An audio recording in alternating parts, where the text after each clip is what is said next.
त्विषा 2.0।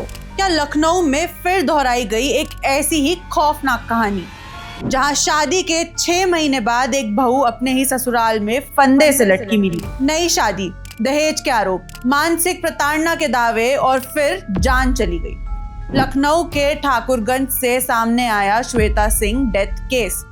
ये सिर्फ एक मौत की कहानी नहीं, बल्कि उन सवालों की फाइल बन चुकी है जो हर उस बेटी के परिवार को डराते हैं। नमस्कार, मैं हूं जसवी कौशिक और आप देख रहे हैं वन इंडिया हिंदी। 26 साल की श्वेता सिंह 22 नवंबर 2025 को भूपेंद्र सिंह उर्फ शुभम सिंह के साथ शादी के संबंध में बंधी थी। दोनों परिवार ठाकुरगंज इलाके के ही रहने वाले थे। शादी धूमधाम से हुई, लेकिन परिवार का दावा है कि खुशियां ज्यादा दिन नहीं टिकी।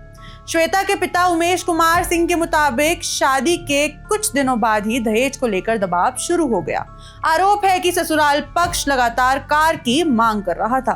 पति श्वेता को मानसिक रूप से प्रताड़ित करता था, सास ताने मारती थी और छोटी छोटी बातों पर उसे अपमानित किया जाता था। परिवार का दावा है कि श्वेता कई बार फोन पर अपनी परेशानी बताती थी, लेकिन हर बार उसने रिश्ते को बचाने की कोशिश की। और सबसे हैरान करने वाला दावा है कि श्वेता के पिता का कहना है कि विदाई के समय ही दूल्हे का व्यवहार बदल गया था। वो इतना नाराज था कि श्वेता को रिश्तेदारों से मिलने तक नहीं दिया गया। हालात ऐसे बन गए थे कि पिता को खुद दामाद के पैर पकड़कर बेटी की विदाई करनी पड़ी। अब सवाल ये है कि क्या उसी दिन इस रिश्ते की दरार साफ दिखाई देने लगी थी। 25 मई की सुबह अचानक खबर आती है कि श्वेता अपने कमरे में फंदे से लटकी मिली है।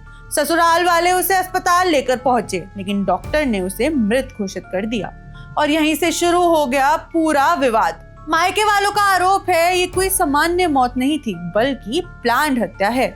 उनका कहना है कि पहले श्वेता को मारा गया, फिर पूरे घटनास्थल को जान देने जैसा दिखाने की कोशिश की गई और अब पुलिस के सामने कई बड़े सवाल खड़े हैं। अगर श्वेता ने खुद अपनी जान दी तो क्या कोई आखिरी खत मिला? क्या कमरे का दरवाजा अंदर से बंद था? क्या शव पर संघर्ष के निशान हैं? क्या गले के निशान फांसी से मेल खाते हैं या फिर गला दबाने की ओर इशारा करते हैं? क्या शरीर में कहीं जहरीला पदार्थ मिला?